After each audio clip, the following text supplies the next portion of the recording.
দেখো লড়াই করো দুনিয়ার শ্রমিক বাংলার শ্রমিক রক্তের বন্যায় দিয়েছি তো রক্ত আমার ভাইয়ের রক্ত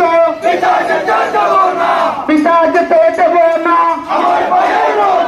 শ্রমিক কল্যাণ ফেডারেশন জিন্দাবাদ জিন্দাবাদ আল্লাহ জিন্দাবাদ জিন্দাবাদ বাঞ্ছিত রক্ত রক্তের বন্যায় শ্রমিক কল্যাণ ফেডারেশন জিন্দাবাদ জিন্দাবাদ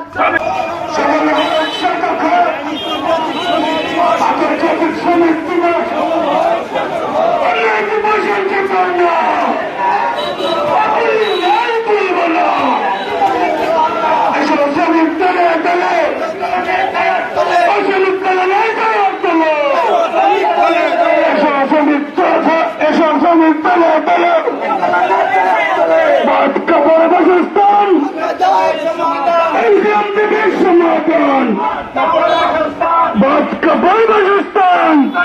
সমাধান আলহামদুলিল্লাহ ওয়াসসালাতু ওয়াসসালামু আলা রাসূলিল কারীম ওয়া আলা আলিহি ওয়া সাহবিহি আজমাইন।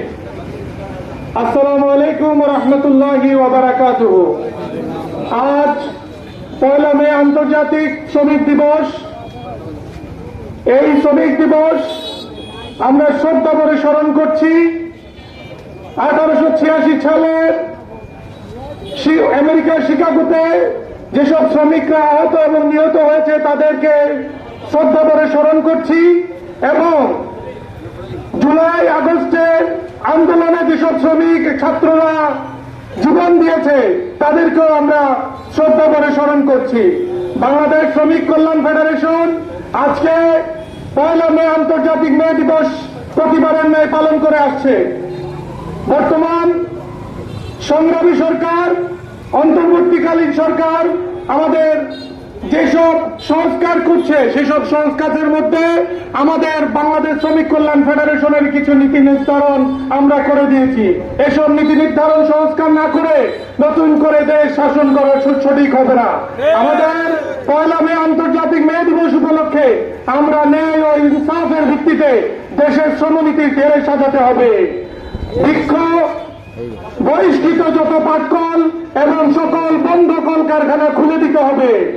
নিত্য প্রয়োজনীয় দ্রব্যের দাম শ্রমজীবীর ক্রয়ের মধ্যে, শ্রমজীবীদের ক্রয় ক্ষমতার মধ্যে নিয়ে আসতে হবে। জাতীয়ভাবে ন্যূনতম মজুরি কাঠামো গঠন করে নির্ধারণ এবং বাস্তবায়ন করতে হবে। গার্মেন্টস শ্রমিকদের ন্যূনতম মজুরি ২৫,০০০ টাকা করে দিতে হবে। পরিবহন সেক্টরের চাঁদাবাজি বন্ধ করতে হবে। শ্রমিকের উপরে প্রশাসনের হয়রানি বন্ধ করতে হবে। রেল ও বন্দর এবং সেক্টর ভিত্তিক যেসব শ্রমিক ইউনিয়ন আছে এগুলো অবিলম্বে তাদের ন্যায্য দাবি মেনে নিতে হবে। শ্রমজীবী মানুষের জন্য বাসস্থান, রেশনিং এবং চিকিৎসা, তাদের সন্তানদের বিনামূল্যে শিক্ষার ব্যবস্থা করে দিতে হবে। বেতন ভাতাদি সহ নারী শ্রমিকদের মাতৃকালীন ছুটি ৬ মাস করে দেওয়ার আমরা দাবি জানাচ্ছি এবং আমাদের যে কৃষি শ্রমিক আছে তাদেরকে সার, বীজ ও কীটনাশকের মূল্য কমাতে হবে এবং কৃষকদের উৎপাদনের ফসল ন্যায্য মূল্যে নিশ্চিত করতে হবে। ১ মে আন্তর্জাতিক মে দিবস হিসাবে আমাদের এই অবাধ ট্রেড ইউনিয়ন করার অধিকার নিশ্চিত করতে হবে। সকল ধরনের শিল্প কারখানা ও শ্রমিক ছাঁটাই বন্ধ করতে হবে। শ্রমিক আন্দোলনের শ্রমিক ভাই বোনরা আজকে আমরা যেই অবস্থানে দাঁড়িয়েছি এটি ১৮৮৬ সাল হতে আজ অব্দি আমরা যে আন্দোলন করে আসছি তা নামমাত্র আমরা তা প্রতিষ্ঠিত হতে দেখছি। কিন্তু বর্তমানে আজ অব্দি আমাদের প্রবাসী শ্রমিক, আমাদের গৃহ শ্রমিক, কৃষকদের সেই ন্যায্য দাবি তাদেরকে দেওয়া হচ্ছে না। তাই এমত অবস্থায় আমরা চাই বাংলাদেশ শ্রমিক কল্যাণ ফেডারেশনের আদলে আমরা এগুলো সাজাতে এবং ইসলাম আমাদেরকে শান্তির পথ দেখায়, ইসলাম আমাদের মুক্তির পথ দেখায়। সেই ইসলাম এবং ইসলামের শ্রমনীতির মাধ্যমে আমরা শ্রমিকদের জীবন ব্যবস্থা তৈরি করতে চাচ্ছি। তো বাংলাদেশ শ্রমিক কল্যাণ ফেডারেশন আজকের 1 মে আন্তর্জাতিক শ্রমিক দিবসে যারা উপস্থিত হয়েছেন সকলকে ধন্যবাদ। বিভিন্ন পেশার যারা শ্রমিকগণ এসেছেন সকলকে ধন্যবাদ। জকিগঞ্জ বাজারের সকল ব্যবসায়ীকে ধন্যবাদ এবং আমাদের বাংলাদেশ শ্রমিক কল্যাণ ফেডারেশনের সবাই যোগদান করার জন্য যেসব শ্রমিকরা আছেন দলে দলে বাংলাদেশ শ্রমিক কল্যাণে যোগদান করার জন্য আহ্বান জানাচ্ছি। এই বলে আমার বক্তব্য শেষ করছি। ওমা তৌফিক ইল্লা বিল্লাহ। আসসালামু আলাইকুম ওয়া রাহমাতুল্লাহ। অশেষ ধন্যবাদ। আজকে সমাবেশের প্রধান অতিথি জেলা শাখার অ্যাসিস্ট্যান্ট সেক্রেটারি অ্যাডভোকেট মাজারুল ইসলাম সাহেবকে ওনার মূল্যবান বক্তব্য রাখার জন্য সংগ্রামী জকিগঞ্জবাসী আমি ওনার কথার সাথে সাথে দুটি প্রস্তাব যোগ করতে যাচ্ছি। একটি হচ্ছে অতীতের ন্যায় আমরা পুলিশ প্রশাসন কর্তৃক কোন ধরনের সিএনজি শ্রমিক, রিক্সা শ্রমিক, ভ্যান শ্রমিক, ট্রাক শ্রমিক, কোন বাস শ্রমিকের উপর পুলিশি দ্বারা কোনো হয়রানি আমরা দেখতে চাই না। এই দেশ নতুন বাংলাদেশ, এদেশে আর কোন অরাজকতা চলতে পারে না। এই দেশের প্রশাসন কর্তৃক শ্রমিকের উপর কোন নির্যাতন চলতে পারে না। আর যদি কোন প্রশাসন কর্তৃক নির্যাতন করা হয় তাহলে শ্রমিক কল্যাণ ফেডারেশন ঐক্যবদ্ধভাবে তার সামনে দাঁড়িয়ে যাবে।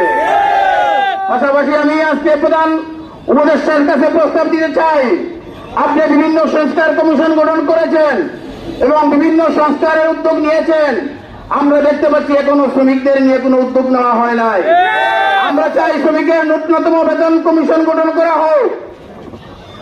আমরা চাই শ্রমিকের যে আন্দোলনে আজকের এই দিবস মে দিবস, শ্রমিকের সেই 8 ঘন্টা সময়কে বাধ্যতামূলক করা হোক এবং এই সংস্কারে শ্রমিকের অধিকার নিয়ে আমি মনে করি শ্রমিক কল্যাণ ফেডারেশন একটি খসড়া প্রস্তাব সরকারকে দিবে।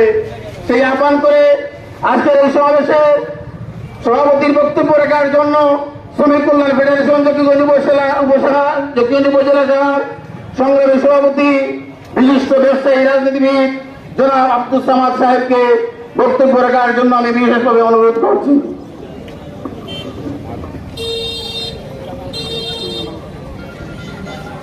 আলহামদুলিল্লাহ রাব্বিল আলামিন والصلاة والسلام على أشرف الأنبياء والمرسلين وعلى آله وأصحابه أجمعين।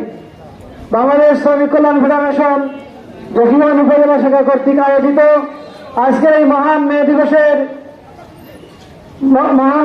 উপলক্ষে র্যালি পরবর্তী সমাবেশের সম্মানিত প্রধান অতিথি ও বিশেষ অতিথিবৃন্দ ও বিভিন্ন পেশার শ্রমিক ভাইয়েরা, বাজারের ব্যবসায়ীবৃন্দ, সম্মানিত সুধী মন্ডলী, আসসালামু আলাইকুম রহমতুল্লাহ। আমরা মেহমানদের কাছ থেকে, আমাদের আজকের প্রধান অতিথি এবং বিশেষ অতিথির কাছ থেকে আজকের এই দিবসের তাৎপর্য আমরা শুনেছি এবং প্রস্তাবনাও শুনেছি। আমরা সকল তাৎপর্য এবং প্রস্তাবনার সাথে একমত হয়ে আগামী দিনের শ্রমিক কল্যাণের নেতৃত্বে, শ্রমিক কল্যাণ ফেডারেশনের নেতৃত্বে শ্রমিকদের অধিকার আদায়ের জন্য আমরা সর্বাত্মক কাজ করবো ইনশাআল্লাহ। পাশাপাশি আজকের এই যে হরতাপের মধ্যে আপনারা যে এই র্যালিকে এবং আজকের এই পথসভাকে যে সফল করেছেন, এই জন্য শ্রমিক কল্যাণ ফেডারেশন জকিগঞ্জ উপজেলা শাখার পক্ষ থেকে আপনাদেরকে অসংখ্য মোবারকবাদ এবং ধন্যবাদ জানাচ্ছি। এবং আজকে আমাদের এই পথসভা পরবর্তীতে আমাদের পূর্ববাটা বাস স্ট্যান্ডে আমাদের অফিসের সামনে আপনারা সবাই সেখানে যাবেন এবং এখান থেকে আমাদের আজকের এই প্রোগ্রাম এই সমাপ্ত ঘোষণা করা হলো। সবাইকে ধন্যবাদ এবং আসসালামু আলাইকুম।